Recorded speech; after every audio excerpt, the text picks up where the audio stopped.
உங்ககிட்ட இப்போ ஒரு 1 கோடி குடுக்குறாங்க. அந்த பணத்த வச்சு நீங்க என்ன பண்ணுவீங்க? அதாவது சொல்ல போனா வந்து ₹1 கிடைச்சால ஊர விட்டு ஓடி போடலாமான்ற சொல்ற காலம் இது. அப்படின்னு 1 கோடின்னும் போது அந்த 1 கோடி மக்கள் வந்து இன்னைக்கு தமிழகத்தில் நம்ம எல்லாம் பார்த்து கொண்டு இருக்கோம். சென்னையில வந்து 4 மாவட்டங்கள வந்து பாதிக்கப்பட்டிருது. இப்போ அப்படி பார்த்த தென் மாவட்டத்திலையும் பாதிச்சிருக்கு. அந்த 1 கோடி என்பது ரொம்ப கஷ்டமான விஷயம். கோடியில் நின்னாலும் அந்த 1 கோடி கிடைக்கிறது கஷ்டம். ஆனா அந்த 1 கோடி எனக்கு கிடைக்குதுறானும் போது நிச்சயமாக அது சேர வேண்டிய இடம் எங்கடானா தமிழக மக்களுக்கு, தமிழ்நாட்டில் இருக்கக்கூடிய மக்கள் பாதிக்கிறாங்கன்னு சொல்லும் போது அந்த 1 கோடி கொடுத்துட்டு அவங்க கொடுக்குற ஒரு அன்பு பாசம் எனக்கு அது பெருகோடியா இருக்கு எனக்கு. நிச்சயமா அந்த 1 கோடி கிடைச்சா மக்களுக்கு செய்ய வேண்டியதை கண்டிப்பாக செய்யணுன்றதான் அந்த 1 கோடி பணம். அதுதான் இந்த உங்களுடைய கொஸ்டின். என்னுடைய ஆன்சர் அதுதான். அப்படி கிடைச்சதுன்னா ஏழை பழங்க இருக்கவங்களுக்கு கொடுப்பேன், கஷ்டப்படுறவங்களுக்கு எல்லாத்துக்கும் கொடுப்பேன். இந்த மாதிரி இந்த முதியோர் அவங்களுக்குலாம் கொடுப்பேன். அவ்வளோ. நாங்கள் எங்கள் வீட்டில் வச்சு சத்தனை வச்சு நாங்களே யூஸ் பண்ணிக்குவோம். நாங்கள் வச்சு யூஸ் பண்ணிக்குவோம். எங்களால் செலவு பண்ண முடிஞ்சா செலவு பண்ணுவோம். அப்படி இல்லாட்டி கொஞ்சம் இல்லாதவங்களுக்குள்ள கொடுத்து உதவி பண்ணுவோம். இல்லை எங்களுக்கு தேவைப்பட்டு நாங்களே யூஸ் பண்ணிக்குவோம். முதல்ல நமக்கே தேவைப்படுது. இப்போ பணம் இல்லாமல் தான் இருக்கிறோம். சின்னதா ஓம் நடத்தணும்னு ஆசை எனக்கு. என்ன ஓம்?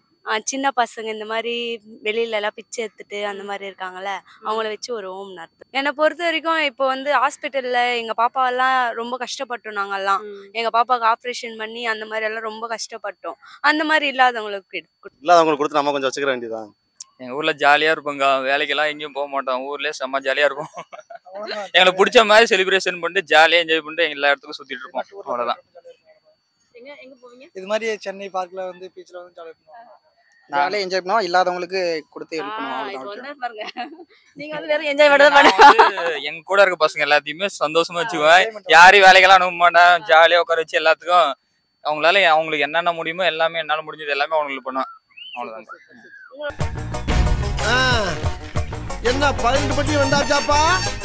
அப்புறம் பரமசம் வரல, ராமசாமி வரல, 5 பேர் விட்டு போச்சு, 4 பேர் விட்டு போச்சுங்கிற பேச்சே இருக்கக்கூடாது. என்ன பண்ணுவோம்னா பசங்களை கொண்டு போய் ஜாலியாக செலவு பண்ணுவோம். வயசாப்பா எல்லாம் என்னென்ன பண்ண முடியுமோ எல்லாமே பண்ணுவேன். 1 கோடி கிடைச்சதுன்னா ஒரு கோடி ஆச்சுன்னா எங்கள் அம்மா கொண்டு போய் ராஜா மாதிரி பார்த்துப்பேன். அது ஃபுல்லாக பசங்களை கொண்டு போயிட்டு ஃபுல்லாக சரக்கு எங்கள் குத்துன்னு கஞ்சி ஆச்சுட்டு சுற்றின்னு இருப்பேன். அப்ப யாருக்கு ஹெல்ப் பண்ண மாட்டீங்களா? ஹெல்ப் பண்ணாதுனாக்கா அவருக்கு ஹெல்ப் பண்ணி நம்மளுக்கு கேட்டா புண்ணியம்னுவாங்க, சோறு போடுன்னுவாங்க. அது எதுக்கு நம்ம சம்பாரிச்சா நம்மளுக்கே சோறு போட போகுது. என்ன ஒரு 1 கோடி ரூபா பணம் இருந்தால் எங்கள் வீட்டில் யார் யார் எங்கள் தெருவில் வந்து வீடு இல்லாமல் இருக்காங்களோ வீடு கட்டி கொடுப்போம். நானும் கொஞ்சம் வசதியாக இருந்துக்குவேன். அதை வச்சு இன்னும் வேலை இல்லாதவங்களுக்கு ஒரு 4 பேருக்கு வேலை கொடுக்கலாங்கிற ஏம் இருக்கு. உங்க கையில ஒரு 1 கோடி கிடைக்குது, நீங்க என்ன பண்ணுவீங்க அந்த காசை வச்சு?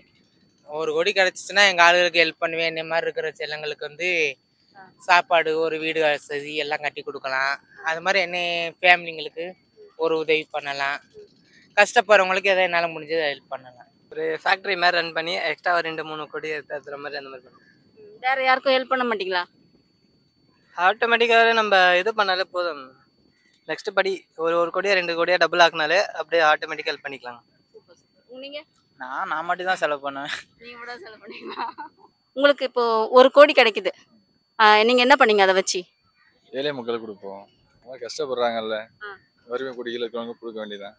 பிஸ்னஸ் பண்ண வேண்டியது, பிஸ்னஸ் ஆரம்பிக்க வேண்டியது. முடிஞ்ச வரைக்கும் நான் அமுக்கிட்டு இல்லை சும்மா சொல்கிறேன்.